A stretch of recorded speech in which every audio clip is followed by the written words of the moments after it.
Bullets, barbed wire, mines, artillery shells stretched out between the trenches of World War I. A long, bloody, muddy strait of almost certain death. This is no man's land. Against such lethal power wielded by both sides, advancing just a few yards seemed like nothing short of a miracle. Going over the top of the trenches seemed more like suicide than an organized military operation. Breaking no man's land would be crucial to winning the war for either side. It turns out that the weapon the British would find to do this was the tank.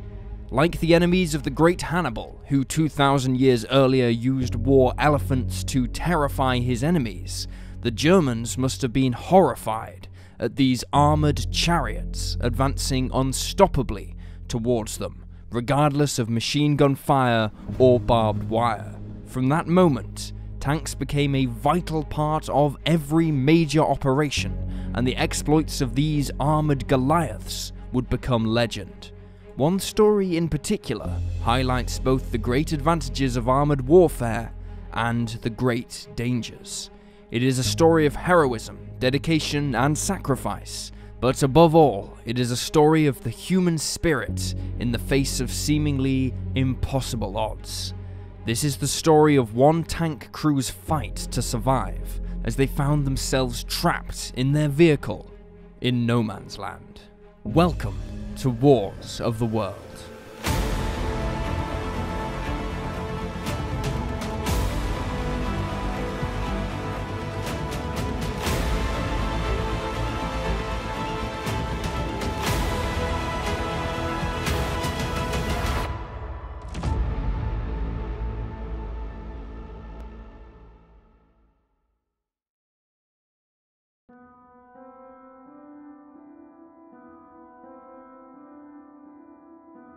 1917 was a critical year for the Allied war effort, as a fresh wave of summer offences in Belgium and France loomed closer. On the one hand, the United States had given up its neutrality and dispatched the American Expeditionary Force to join in the fight on the Western Front. However, weighted against this was the February Revolution in Russia, which had seen the Tsar ousted from power and the country left in political limbo. There was also growing dissatisfaction among French ranks, leading to mutinies and refusals to return to the trenches, these being quietly hushed up by French authorities as to not alarm their allies. Finally, there was the resumption of unrestricted submarine warfare by the Kaiser's navy, and they inflicted significant damage on supply lines from North America to Britain and Western Europe. In Belgium, Field Marshal Douglas Haig, who commanded the British Expeditionary Force, decided that the British Army should launch a major offensive against the Germans before outside influences affected their ability to do so. Since 1914, British and German troops had waged a bloody campaign, fighting for control of the Ypres salient, now held by the Germans, which created a bulge in the front line westward. Haig was determined to knock the bulge back. Haig's plan called for a preliminary attack on the Messines Ridge against the southern German flank in order to force them to commit their reserves, which could then be destroyed in subsequent battles. This part of the offensive was carried out on June 7th, 1917, and proved a total success. Encouraged by this, Haig authorized an all-out offensive in an effort to smash the Germans out of the salient in one decisive blow. But amongst the British commanders, there was some apprehension over this plan. The Ypres salient comprised of large areas of marshland, which would likely turn to bog and swamps after the expected prolonged artillery bombardment to soften up the enemy. This would make any advance slow and difficult, and would give the Germans time to reorganize and counterattack. Haig would not be dissuaded, however, and ordered the offensive move forward. When briefing the British Prime Minister, David Lloyd George, and his cabinet on the operation, he assured them that the German morale was so low and the troops so exhausted they would collapse under the weight of an all-out attack. Lloyd George was initially hesitant, but Royal Navy Admiral John Jellicoe gave his support, stating that unless the British and Belgian armies could recapture Belgian ports used by German submarines to strangle British shipping, then the country would not be able to continue the war beyond 12 months. Haig promised to bleed Germany dry of manpower within 6. Lloyd George reluctantly gave his blessing. However, on the opposite side of the front lines, the Germans had suspected an offensive was about to get underway and had successfully guessed Haig's intention to knock back the Ypres salient. This was only confirmed by a 2-week-long bombardment by British artillery, which gave the Germans ample warning that the offensive was coming.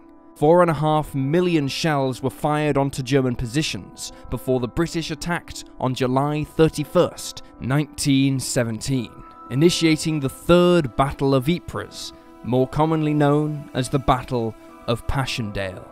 Just as predicted, the barrage had helped render the battlefield a wet, muddy, and now blood-soaked hellscape.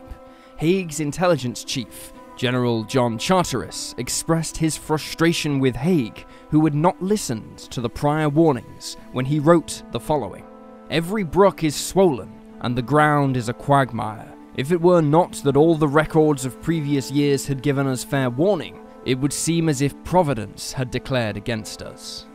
There have been many hellish moments in the history of human warfare, but Passchendaele may be counted among the absolute worst. This place was hell on earth, and it is where our story is set.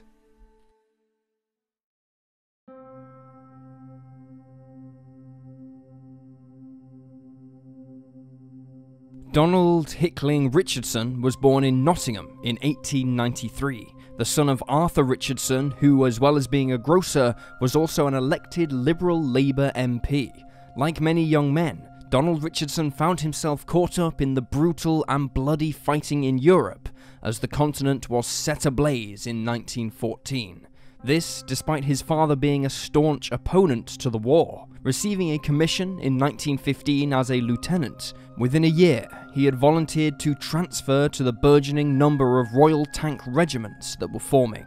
Eventually, the now Captain Richardson found himself as a section commander of F Battalion, using tank F41 serial number 2329 as his personal mount. He and his men nicknamed the tank the Fray Bentos, in reference to the popular tinned meat product his father sold in the family shop, something he likened to the experience of men riding in a tank. The Fray Bentos was a Mark IV tank, incorporating many improvements over the earlier models. Being a so-called male variant, it was formidably armed with 2 6-pounder guns and 2 Lewis machine guns affixed to the side of the tank. The tanks of the Western Front required much larger crews to operate than the armoured fighting vehicles of later conflicts. Typically, the Fray Bentos had a crew of 8 men, namely 2nd Lieutenant George Hill, Sergeant Misson and gunners William Murray, Ernest Hayton, Frederick Arthurs, Percy Budd, James Binley, and Ernest Brady. With Richardson as well commanding the advance, it brought the crew up to 9. They came from various backgrounds, but they were united in forming the innards of the metal beast that was about to be unleashed upon the enemy.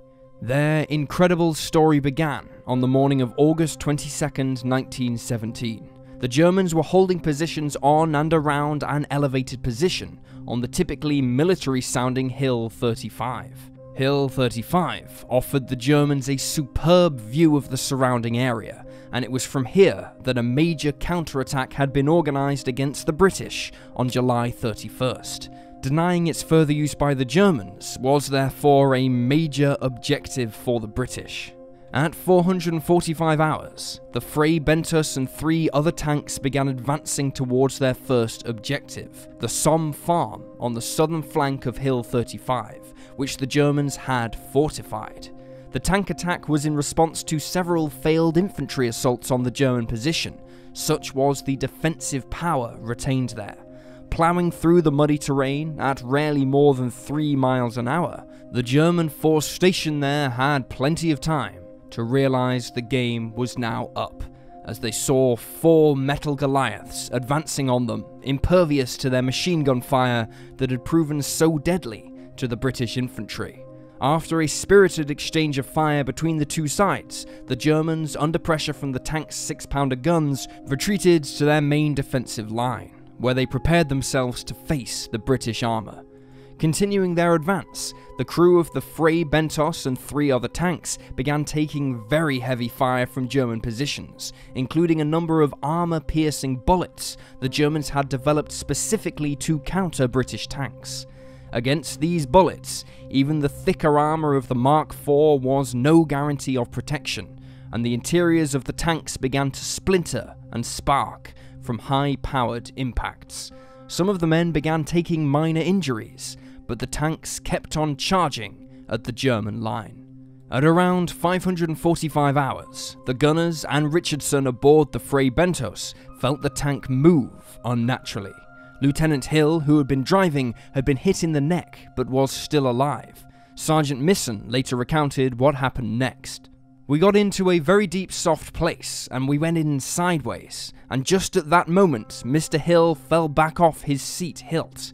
Captain Richardson got on the seat to relieve him, but he was foul of the controls, and before the driver could do anything, she was right in and ditched."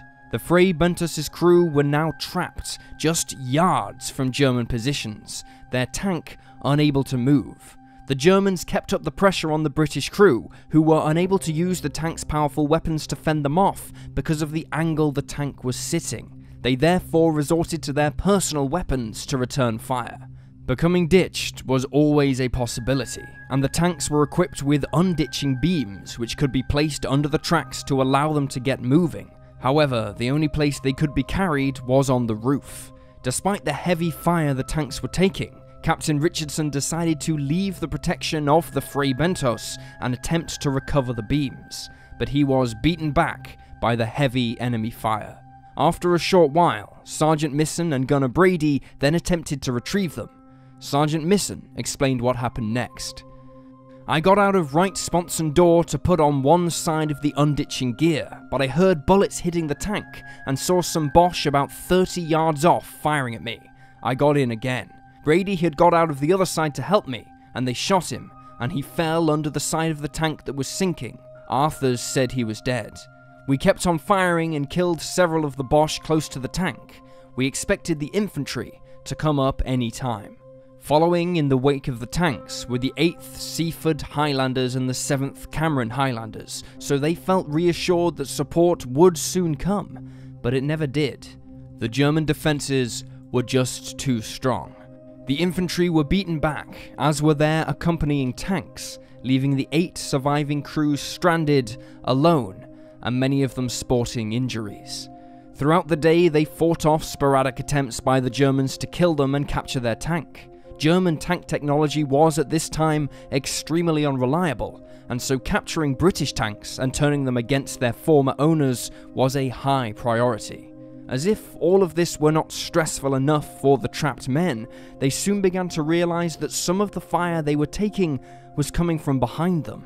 It seemed that the British, seeing the Germans amassing around the tank, had presumed the crew were dead and that it had been captured.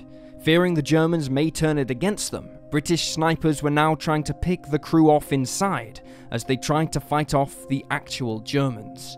A truly cruel twist in the story. Lacking a radio with which he could contact British troops to tell them to stop firing at them, Richard knew that the only way they could stop their own troops from firing was for someone to leave the tank and attempt to make it back to British lines. The redoubtable Sergeant Misson volunteered to carry out this extraordinarily dangerous mission, where he would have to face the gauntlet of both British and German snipers as he crawled through no man's land. In his report, Sergeant Misson explained, "Captain Richardson told me to go back and warn the infantry not to shoot us, as we should sooner or later have to clear out of the tank. We were all getting stiff from wounds. I got out of the right sponson door and crawled to the infantry. They were the Gordons. I stopped there for about an hour, expecting the others to come. I heard a few shots as if the Boche was sniping at other people coming from the tank. I kept looking, and then saw what I thought was two officers going back to my right rear. I thought they were Captain Richardson and Mr. Hill, and went after them, but lost them in the broken ground, and the infantry could tell me nothing of them. As it happens, Richardson had remained in the tank with the others, and had placed white rags out of the hatches at the rear, desperate to inform British snipers there were friendly troops inside. As the day wore on, the temperature in the tank began to rise in the Belgian summer sun, often reaching some 30 degrees centigrade or 86 degrees Fahrenheit. Having water, rations and ammunition, Richardson elected to hold the tank until British forces could launch another offensive and take the hill, or alternatively, until they were overrun and killed. With the evening setting in, there appeared to be no sign of reinforcements reaching them, despite the heavy fighting going on all around their position, and as if to mock the men further, the temperature at night plummeted, leaving the tank men freezing within the metal confines of their stranded tank. Excluding the obvious physical danger, one can scarcely imagine the psychological hardship they were enduring, as the first day ended with no clear hope in sight for rescue. Nevertheless, the British troops swore to fight on.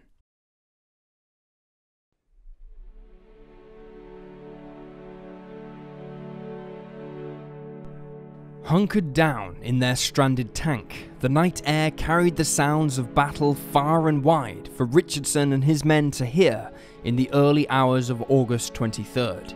It was the source of both relief and trepidation. On the one hand, they knew there was still the chance of rescue, but on the other hand, the Germans were still holding their own against the British assault. At around 130 hours, the men of the British Army's Black Watch launched an offensive against the German positions, but this failed and resulted in over 50 casualties and a lucky German shell demolishing their field headquarters, causing confusion and disarray. After a nervous night, the sun began creeping over the boggy and crater-filled landscape, and the Germans, who had become more emboldened, started advancing towards the British lines and towards the stranded Fray Bentos. Now effectively manning a fixed pillbox, Richardson and his men put every weapon they had to good use to fight off the Germans, who found this one stranded tank an almost impossible obstacle to overcome. Every assault they attempted was ferociously fought off by the stubborn British soldiers, who knew that if they gave anything less than everything they had, they would fall. Captain Richardson recalled the immense pride he had in his men as they stood together carrying out their duties regardless of various injuries they had received, but he also wondered how long they could hold out. Lieutenant Hill was in an especially poor condition, and this, coupled with the finite amount of food, water and ammunition, meant they were operating with a ticking clock. After another torturously hot midday inside the tank, it felt like an eternity before the sun started to go down again, and the battered tankmen were forced to face the prospect of another night in the ditched vehicle. Richardson admitted he had considered the possibility of retreating through the night, but elected to hold on a little longer in the hope of a successful British offensive taking the hill. The arrival of darkness brought a lull in the fighting, but Richardson said he could sense there was something not right.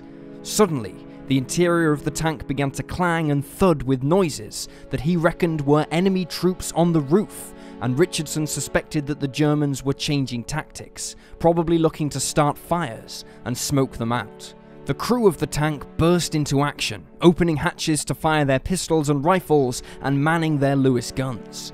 During the desperate fight that followed, a German soldier threw a hand grenade into the tank, but incredibly, the British troops managed to scramble and throw it back outside, milliseconds before it detonated.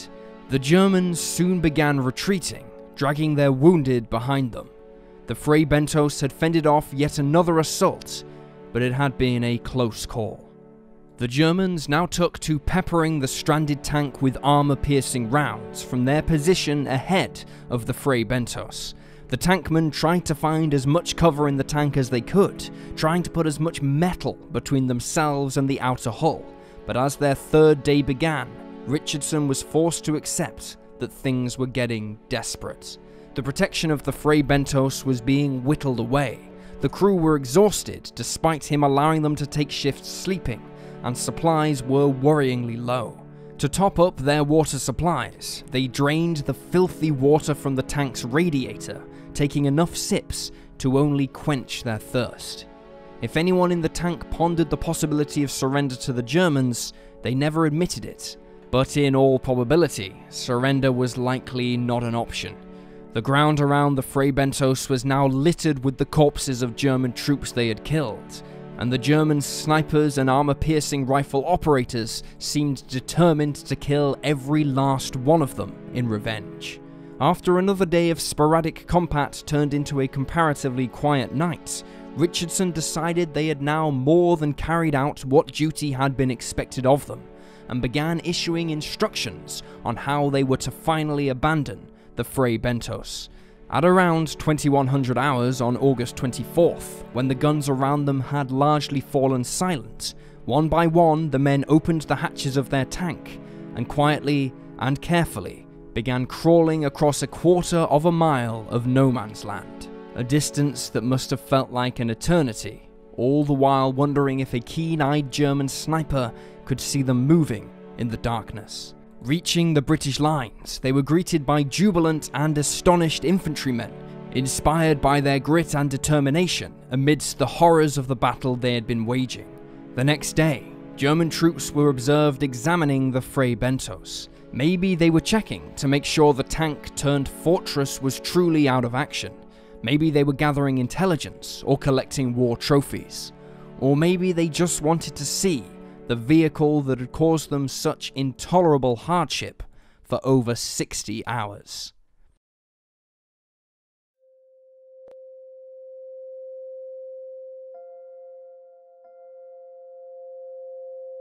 The heroic stand made by Richardson and his men did not go unrecognised by the generals, who bestowed upon each of them medals for their gallantry and dedication to duty. Both Richardson and Hill were awarded the Military Cross, while Sergeant Misson and Gunner Murray received the Distinguished Conduct Medal. The remaining members of the crew received the Military Medal. This collection of medals made the crew of the Fray Bentos the most decorated tank crew of the war. Sadly, Gunner Ernest Brady's body was never found, it being lost to the battlefield of Passchendaele. He is, however, commemorated on the Tyne Cot Memorial, located near to where he fell, trying to receive the unditching beams when the tank first became stuck. Gunner Percy Budd would tragically not survive the war either, being killed in action on August 25th, 1918, aged just 22. Captain Richardson would return to action and was eventually promoted to Major. He naturally gained another tank, and emblazoned proudly on its hull was the moniker Fray Bentos II. And there you have one of the infinite stories of the hell on earth in Passchendaele. Please leave a comment down below with your own thoughts and reactions, and remember to like this video and subscribe to support the channel. Thank you for watching, and I'll see you next time.